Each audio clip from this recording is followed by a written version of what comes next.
Café?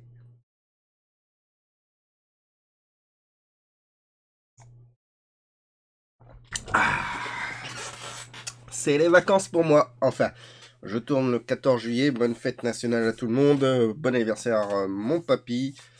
Mais c'est les vacances. Alors, pour ceux qui me suivent sur Facebook, j'ai montré une petite image de mon matériel photographique que j'ai commencé à mettre à nettoyer, puis à...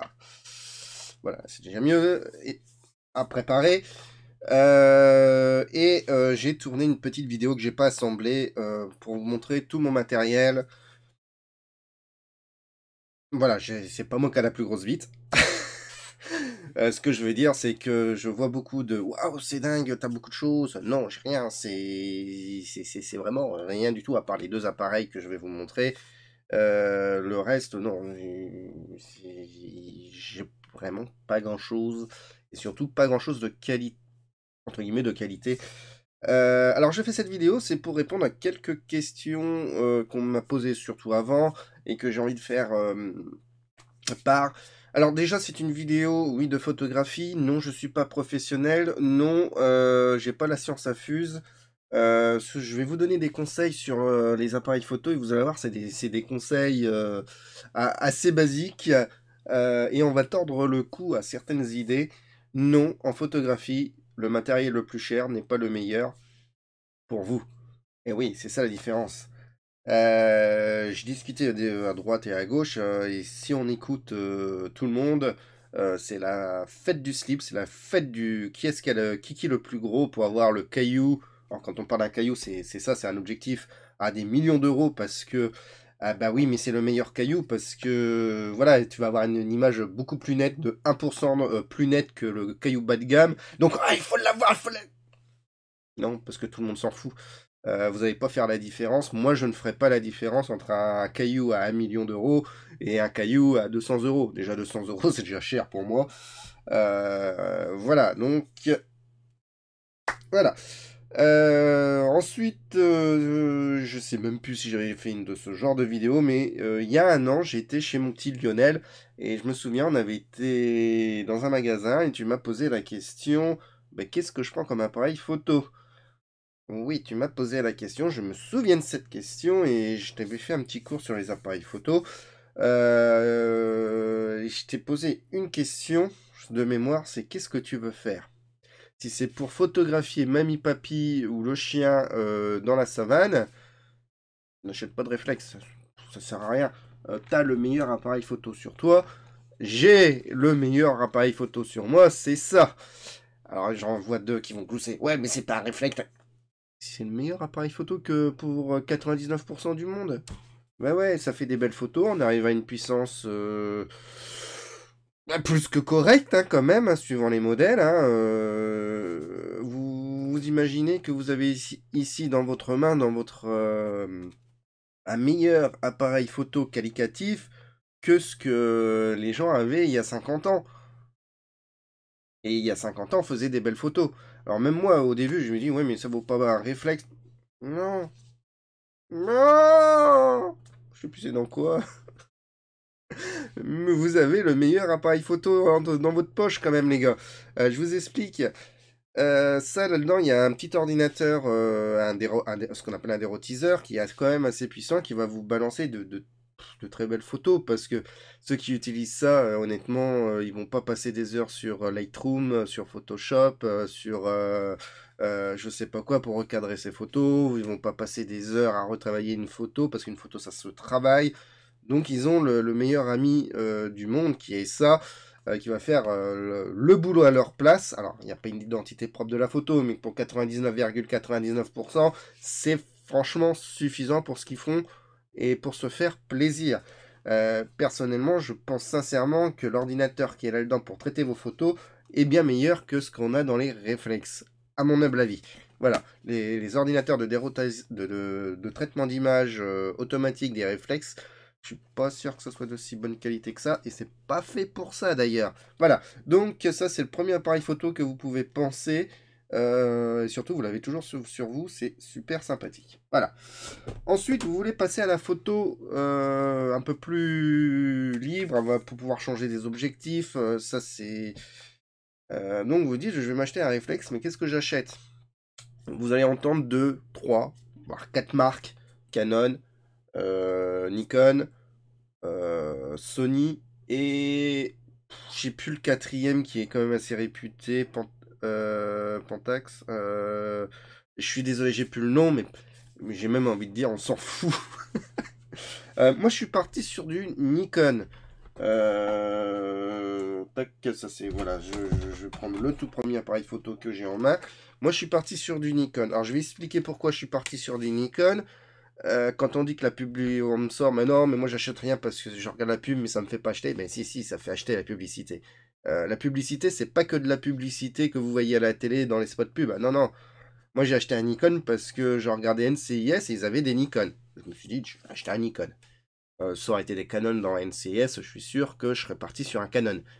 Et est-ce que j'ai fait le bon choix? Est-ce que je fais le mauvais choix? J'ai envie de dire, on s'en branle les couilles. Vous allez choisir une marque par affinité ou pas. Et ben, vous ne faites pas le mauvais choix, honnêtement, hein. Peu importe la marque, vous avez des bons appareils photo, ils vont faire des bons cailloux, ils vont faire... Alors, en fonction de la marque, c'est plus ou moins cher, ça je suis d'accord, plus ou moins de bonne qualité, mais encore une fois, on n'est pas professionnel, hein, les gars, hein, sauf si vous voulez faire le métier professionnellement, là, c'est tout. Mais si c'est juste pour se faire plaisir et prendre des photos à droite à gauche, peut-être un petit peu améliorées, que ça soit Canon, Nikon, Pentax. Ouais, ça doit être Pentax, la quatrième marque qui est intermédiaire, ou Sony, et il y en a d'autres. On s'en bat les couilles. Vous allez choisir une marque, vous allez vivre avec cette marque, vous allez construire votre écosystème autour de cette marque, et basta. Voilà. Après, il y a des boîtiers qui vont être un peu plus pour la vidéo photographie, ou je sais pas quoi, mais en toute honnêteté, à ce que je peux voir, à ce que je peux lire à droite à gauche, et un petit peu mon expérience personnelle, ça se vaut. Voilà. Voilà. Donc, je vous ai montré donc déjà mon premier appareil photo. Vous allez débuter la photographie. Vous allez dire, mais qu'est-ce que je vais acheter? Ouah, il y a le beau full frame. Alors, on va classer les appareils réflexes en deux catégories. Les APS-C, les full frame. Le reste, franchement, il y a encore des ultra full frame ou je sais pas quoi. Ça va pas être à votre portée. Pour être clair, les full frame, ils ont un capteur. Alors, j'ai pas les valeurs de capteur, je suis désolé, mais ils ont un capteur comme si c'était un peu de l'argentique. Quand on branche un objectif 50 mm, c'est du vrai 50 mm. C'est voilà, tout est fait pour le full frame à la base. Le capteur est beaucoup plus grand. Il souffre, il est plus lumineux par rapport à un APS-C, etc., etc. On va dire que c'est pas trop mal. C'est bien, même. C'est peut-être l'objectif, sans faire de jeu de mots. Et on a une gamme en dessous de capteurs qui s'appelle le APS-C. Le capteur est beaucoup plus petit qu'un full frame. Quand on met un 50 mm, il faut rajouter comment ça s'appelle, un multiplicateur de distance, parce qu'un 50 mm sur un APS-C, ça va prendre un petit peu plus loin, ça va agrandir un petit peu entre guillemets, l'image, etc., etc. Donc il y a un petit modificateur.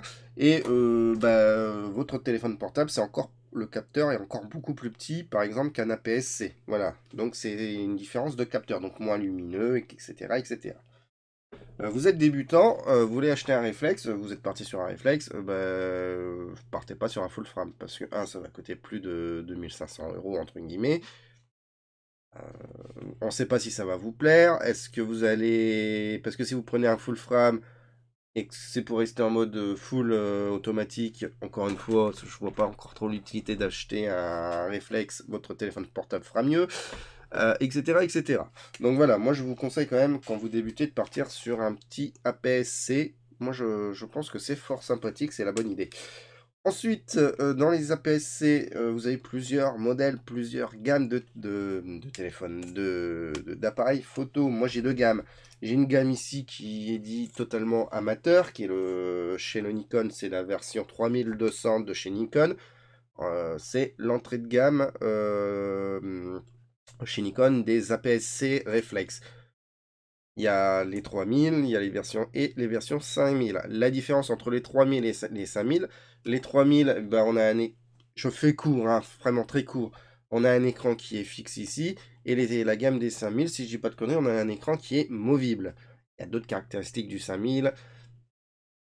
Alors, moi, j'ai préféré garder un 3000 parce que je ne veux pas d'écran qui bouge.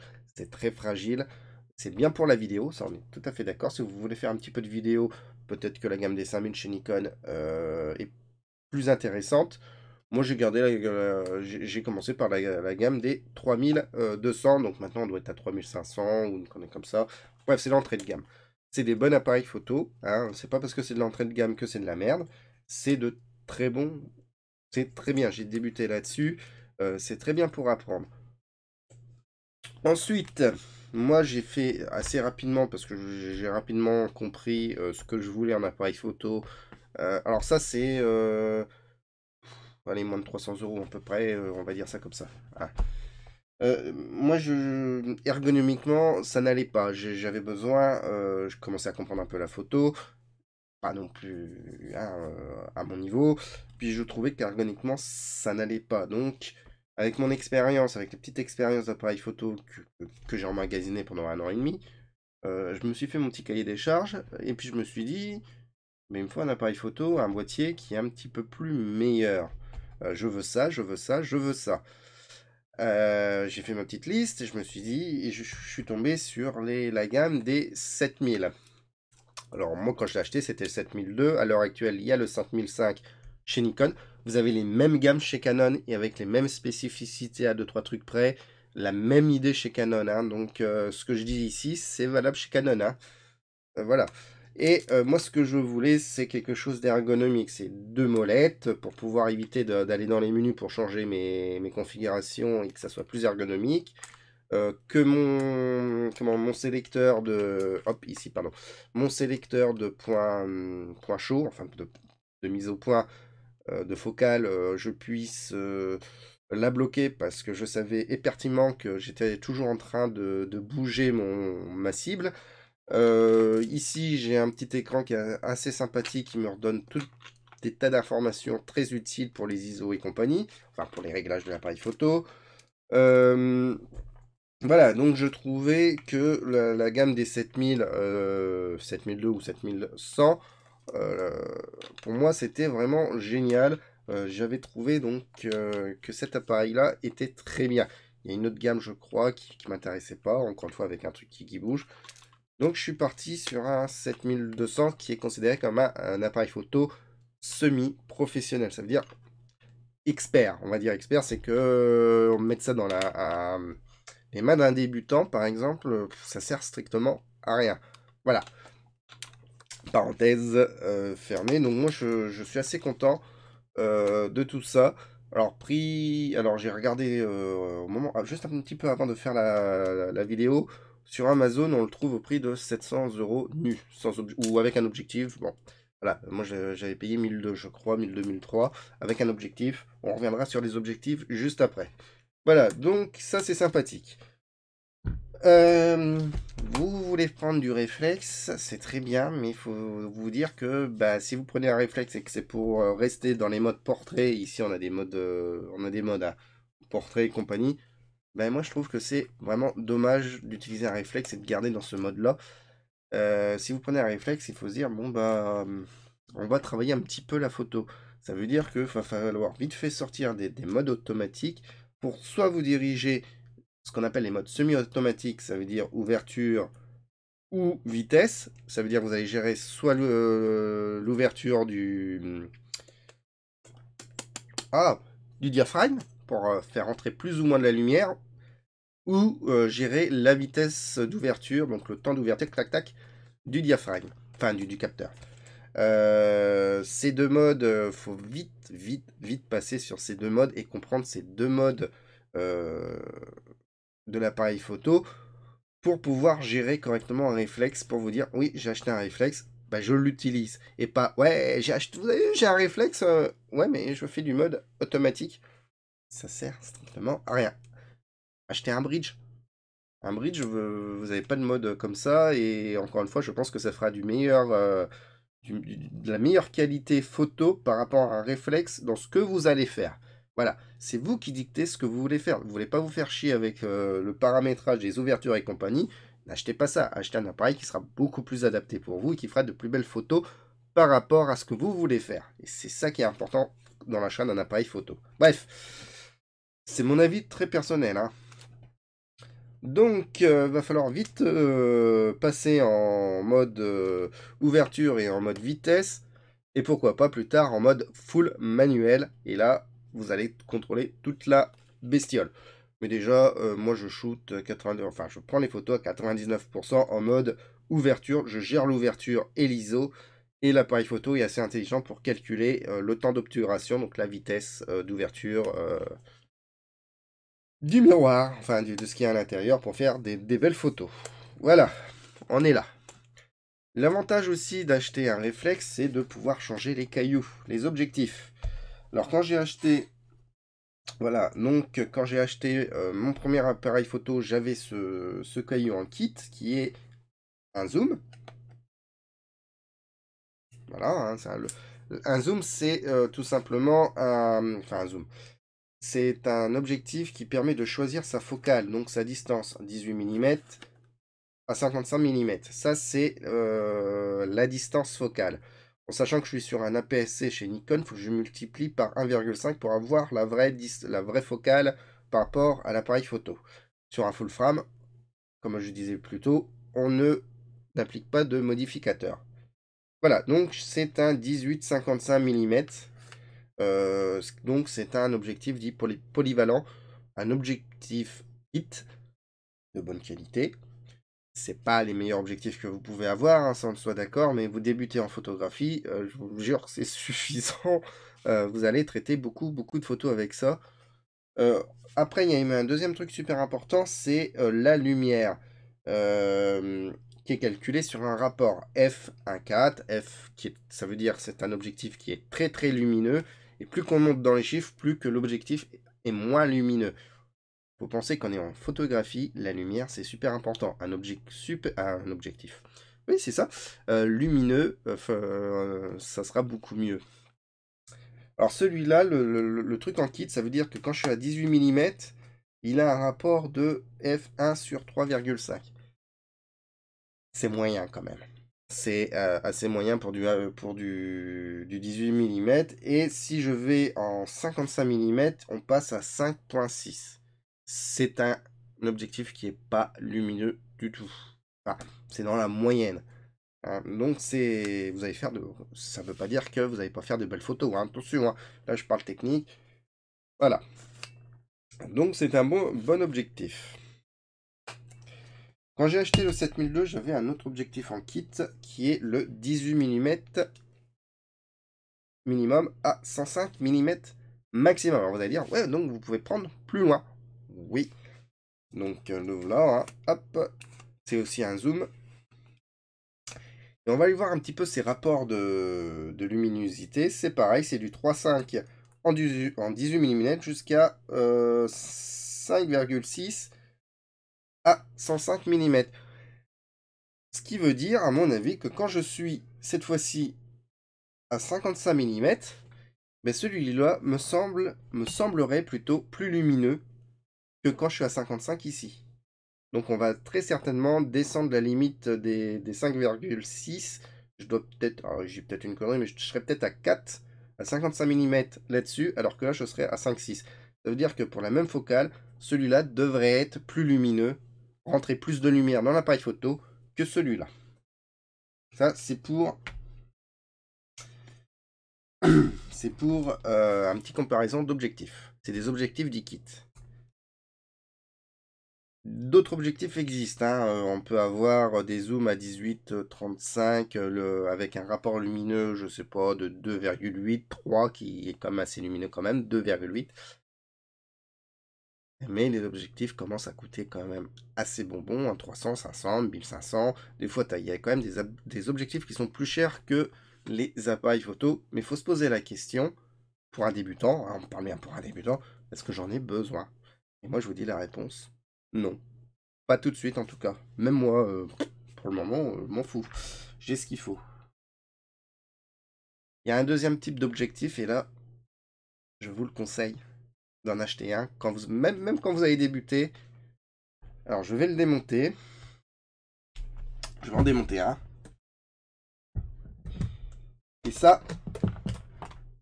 en toute honnêteté, si avec votre appareil photo, vous allez très certainement avoir ce kit là si vous êtes chez Nikon, un 1855, même chez Canon c'est à peu près les mêmes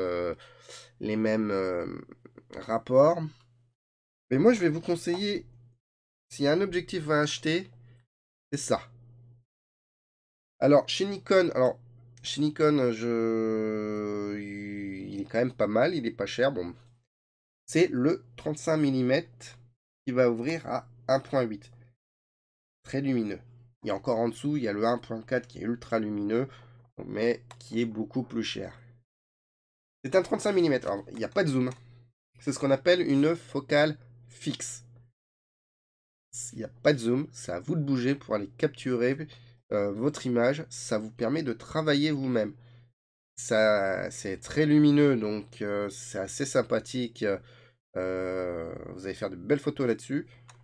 Et franchement, ça, c'est nickel. S'il y a un objectif à acheter, c'est le 35 mm ou à la rigueur, le 50 mm. Ça, c'est plus chez Canon. Hein. Canon, le 35 mm, il coûte, je crois qu'il coûte un bras. Mais chez Canon, le 50 mm en focale fixe, il coûte pas énormément cher. Hein. Voilà, ça, c'est le 50 mm chez Nikon. Alors c'est pareil, hein, c'est la même idée, hein, c'est de la focale fixe, c'est tout simplement ce qui nous permet de... C'est les meilleurs cailloux à mon goût, et beaucoup de monde jure sur des focales fixes comme moi, voilà. Et ça, c'est bueno. Alors, je vais rester un peu chez Nikon, mais on a la même chose encore une fois chez Canon, c'est que ça c'est un 50 mm normal, ça veut dire qu'il est adaptable sur APS-C, donc ça fait, alors chez Nikon, il faut rajouter x1,5, ça équivaut à 75 mm en focale fixe, ce qui est pas mal. Et celui-là, c'est un 35 mm, donc c'est l'équivalent d'un 50 mm, c'est pour ça que j'aime bien ce joujou. Par contre, chez Nikon, ici, j'ai la marque DX. Alors ça veut dire que chez Nikon, bah, ça fonctionne qu'en mode... en mode APS-C, ça se branche que sur un APS-C. On peut le brancher sur un full frame, mais vous aurez un putain de vignettage. C'est pas fait pour les full frame. Alors que celui-là, si un jour j'achète un full frame, bah, je peux mettre ce caillou-là, il va très très bien fonctionner. Voilà, ça c'est pour le piège à éviter, pour savoir un petit peu ce que ça veut dire. Donc voilà, moi je suis un grand fan des focales fixes. Comme je dis, il y a beaucoup de lumière qui rentre dans une focale fixe par rapport à un zoom, même s'il y a des très bons zooms, mais là, encore une fois, vous douillez. Donc, je pense que si vous achetez un appareil photo, vous aurez un zoom avec, et je vous conseille d'acheter une focale fixe. Alors, si vous êtes chez Nikon, je vous conseille quand même le 35 mm, tout simplement un f1.8. Cherchez pas les f1.4, ça va coûter trop cher pour ce que vous allez faire au départ. Voilà. Alors, on va regarder mes deux autres objectifs que je vous présente, c'est du DX. Et celui-là, le 1855, c'est aussi un DX. Donc ça coûte beaucoup moins cher à produire. C'est pour ça que c'est au niveau prix, c'est beaucoup moins cher que des vrais objectifs qui peuvent aller sur un full frame. Pareil, si vous achetez un full frame, si c'est pour mettre des cailloux basse qualité, ça sert strictement à rien. Tout est une question d'équilibre entre le boîtier et l'objectif. Vous pouvez acheter le meilleur boîtier au monde. Si vous foutez un objectif à la con, ça ne rendra rien. Le plus important, j'ai même envie de dire que c'est l'objectif. Voilà. Au niveau des pièces que j'ai envie de vous parler aussi d'un deuxième truc. Voici ce qu'on appelle une courroie. Ça, c'est une courroie de kit, hein, donc j'en ai deux. Hein. Ça a été donné avec l'appareil photo. C'est un courroie Nikon. Ça se pose ici, ça fait très mal au cou. Si vous achetez un appareil photo et que vous comptez faire pas mal de photos, changez votre courroie. Alors, il existe plusieurs types de courroies. Il y en a qui se mettent en bandolière, qu'on attache l'appareil photo là. On a juste à... Voilà, donc si on lâche l'appareil photo, c'est la courroie qui retient, chose qui est très bien. Mais moi, je fais le choix d'une dragonne. Voilà, moi, je fais une choix d'une petite dragonne qui s'insère par exemple ici. Je mets dans la main, je serre. Et puis, je suis libre de tout. Alors, je vais remettre l'objectif pour pas que le capteur se salisse. Hein. Hop, voilà. Donc, moi, je fais le choix d'une dragonne. Et ce qui est super intéressant avec une petite dragonne, c'est que je suis libre de tous mes mouvements. Il n'y a rien qui me retient l'appareil photo. Et ça, c'est vraiment chouette. Et puis, bah, quand je me promène, bon, je suis en sécurité. L'appareil photo ne se casse pas la gueule. Alors, puis ça se démonte assez facilement. Vous voyez, j'ai ici un petit truc là. Ici, j'ai une attache. Je veux remettre l'appareil photo. Donc, je me pose pour aller boire un coup. Bah, je pose l'appareil photo et je peux libérer ma main. Et une fois que je repars en balade, bah, je peux... Hop. Voilà, je sécurise la dragonne. Et c'est parti. Voilà. Alors, par contre, c'est chiant à retirer. Donc, c'est vraiment de bonne protection. Qu'est-ce qu'il faut aussi prévoir? C'est les cartes mémoire. Alors, sauf si vous faites de la vidéo, n'achetez pas des cartes mémoire à 128 Go, ça ne sert strictement à rien. Privilégiez des petites cartes mémoire, mais de bonne qualité. Alors, hop, je vais vous montrer ici. Voilà, j'ai deux cartes mémoire. Alors, c'est des cartes SD hein, qu'on connaît tous. Moi, je pose des cartes mémoire de 32 Go. C'est vraiment suffisant pour des APS-C. Les full frame, peut-être un petit 64 parce que ça prend plus de place en photo, mais quand vous êtes en mode APS-C, ça c'est vraiment suffisant. Pourquoi privilégier des cartes mémoire? S'il y en a une que vous perdez ou qui merdouille, bah, vous perdez pas tant de photos que ça. Voilà, donc c'est une protection aussi. Par contre, ce qui est super important, c'est de prendre des cartes de mémoire de qualité. Donc un SanDisk, moi j'aime bien, je suis fan de SanDisk, j'achète pratiquement que des SanDisk. Et sur une carte mémoire, il y a des valeurs. 80 MB par seconde, c'est la vitesse d'écriture sur la carte et pas de lecture. Ça doit être d'écriture. Là, c'est un 90 MBS. C'est des extrêmes. Il y a encore pire que ça, mais encore une fois, si vous faites pas de vidéo, ça ne sert à rien non plus d'acheter des cartes extrêmement chères, extrêmement rapides à l'écriture. Mais avoir quelque chose entre 80 et 90, c'est super important parce que ça va décharger le buffer, l'espace mémoire de votre ordinateur. De l'ordinateur, oui, parce que c'est un ordinateur que vous avez entre les mains, de l'appareil photo sur la carte. En fait, ce qui se passe, il y a une petite espace mémoire. Quand vous prenez une photo, ça se met dans cet espace mémoire et c'est après que ça s'écrit sur la carte mémoire. Donc il y a un petit temps d'adaptation, ce qui permet d'enchaîner ce qu'on appelle les rafales. Voilà. Et ce taux d'écriture, c'est super important. Ensuite, il faut essayer d'acheter quand même de la qualité. Souvent, il y a un numéro, un rond avec un numéro 10, c'est la meilleure qualité. Hein. Et puis, voilà. C'est super cool. Alors, je prépare mes cartes. Et formater, quand vous formatez, il faut formater directement dans l'appareil photo parce qu'il va préparer la carte mémoire prêt à l'écriture. Voilà. Qu'est-ce que je veux dire sur la photo? Bah, si vous faites un petit peu de photo, bah, des logiciels de retouche photo, c'est quand même super important. Donc le couple Photoshop, Lightroom, si vous êtes sur PC, ça coûte 10 € par mois en abonnement chez Adobe. C'est vraiment très très bien. Après, bon, bah, vous avez d'autres dératiseurs et d'autres GIMP et compagnie. Je vais pas m'étendre sur la guerre des marques des logiciels. Moi, je suis habitué à Photoshop avec Lightroom. C'est un environnement qui fonctionne très bien, qui fonctionne bien. Voilà, je suis habitué. Il y a beaucoup de tutos pour ces deux couples-là, mais il y a d'autres choses. Ça, vous faites ce que vous voulez. Euh, vous allez entendre des gens, ouais, bah, tu retouches des photos, c'est pas de la photographie. Une photo, ça doit être pris sur l'instant T, faut pas y toucher. Euh, Quand vous prenez une photo là-dessus, hein, bah là, votre photo est déjà retouchée. C'est pas vous qui le faites, c'est l'ordinateur. Parce qu'une photo, elle est numérique, c'est que des informations qui rentrent dans l'ordinateur, brut, et après l'ordinateur va interpréter ces informations. Et souvent, vous mettez quelques filtres, photo chaude, photo froide, etc., etc. Donc votre photo est modifiée déjà. C'est pas la réalité ce que vous prenez en photo. Ça sera jamais la réalité. Quand nous, on utilise le format RAW sur Lightroom et Photoshop, qu'est-ce qui se passe? C'est exactement la même chose, sauf que moi, je shoot toujours en RAW.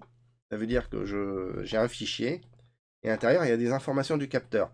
J'utilise un logiciel pour interpréter les données, et souvent, c'est déjà interprété de base. Il y a un preset de base, c'est déjà une interprétation, c'est pas la réalité. Et après, je touche des curseurs pour donner ça à ma vision, ou à ce que je veux voir, etc., etc. Donc déjà, c'est déjà même plus du tout ce que votre œil a vu et ce que vous avez sur votre carte, c'est déjà totalement différent. Voilà, donc ne tenez pas compte des gens qui disent ça, c'est qu'ils y connaissent rien du tout et voilà, ne vous prenez pas la tête avec ça. Alors on va vous redonner un deuxième argument. Ouais, avant, à l'argentique, c'était des vraies photos. Non, non, mais non.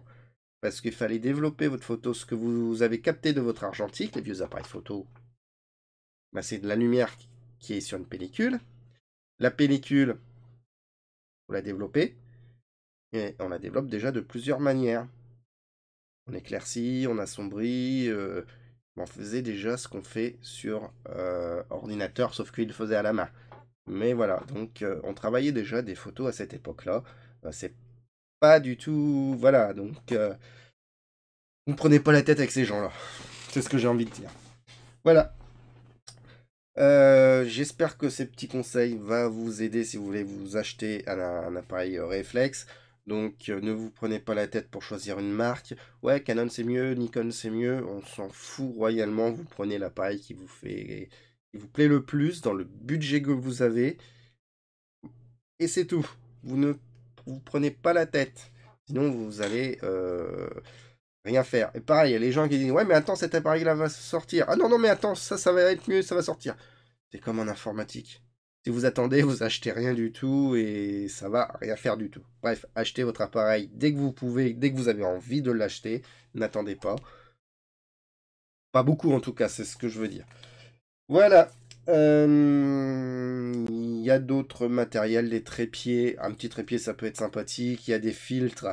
Pour le moment, si vous débutez, vous pouvez vous en passer. Il y en a qui vont dire ouais mais mettez un filtre UV sur... Moi j'ai pas de filtre UV mais ils vont dire mettez des filtres UV là-dessus. C'est déjà traité contre l'UV là-dessus donc on s'en fout. À part protéger la lentille, il n'y a que ça qui peut servir. Mais plus qu'on met de filtres, plus qu'on dégrade l'image. Ça faut le savoir aussi. Et un bon filtre qui dégrade pas ou peu l'image, ça coûte très très cher. Donc on est débutant. Que dire d'autre? Ben voilà, je pense avoir fait le tour. Un bon sac photo aussi pour ranger votre matériel. Moi, je suis un fan des Lover Pro, mais il y a d'autres sacs qui sont moins chers, qui ont tout aussi bonne qualité. N'écoutez pas trop les gens qui vont vous dire ouais, mais il faut acheter tel objectif parce que ce qui coûte très bon, mais c'est de meilleure qualité. Encore une fois, je le dis, on débute, on n'a pas l'œil. J'ai pas l'œil pour déceler certains. Voilà, on n'a pas l'œil. Ça sert à rien. C'est comme donner un peu de la confiture à un cochon. Donc voilà. Quelques chaînes super cool à à regarder si vraiment vous voulez débuter. Je vous mettrai en description 3 chaînes vidéo F1.4. Alors les dernières vidéos, enfin Sébastien Roignan passe du côté plutôt professionnel de ses vidéos, donc qui vous importera peu à l'heure actuelle, mais ses premières vidéos sont vraiment géniales pour débuter. Donc c'est une valeur sûre. Il va vous apprendre Lightroom, Photoshop, à développer dans son style certes, mais c'est des techniques qui sont vraiment assez sympathiques. Le studio de poche de Arnaud Thierry, avant qu'il passe chez Astronogeek, ses premières photos sont super cool. Ses premières vidéos sont super cool. Vous allez apprendre plein de choses. Et je vais voir, faut que je retrouve... alors, comment il s'appelait? Xavier Navarro. Il avait fait des vidéos gratuites qui expliquent comment manier un appareil photo et comprendre le principe de base de la photographie, qui est donc le triangle de l'exposition. ISO, temps et lumière. Tout est lié, hein, c'est un triangle. C'est par là que j'ai débuté, que j'ai essayé de comprendre comment fonctionne la photographie, donc c'était cool aussi. Puis peut-être que j'essaierai de retrouver d'autres liens de vidéastes de la photo que moi j'ai beaucoup aimé. Il y en a d'autres, hein. Voilà. 35 minutes. J'espère que ça vous a plu. Je vous referai peut-être d'autres vidéos pendant mes vacances sur la photo, on verra bien. Ça change un peu de programmation, mais je vous l'ai dit, hein, je parle pas que de programmation. Je vous fais des gros bisous, bonnes vacances pour ceux qui sont en vacances. Bye bye.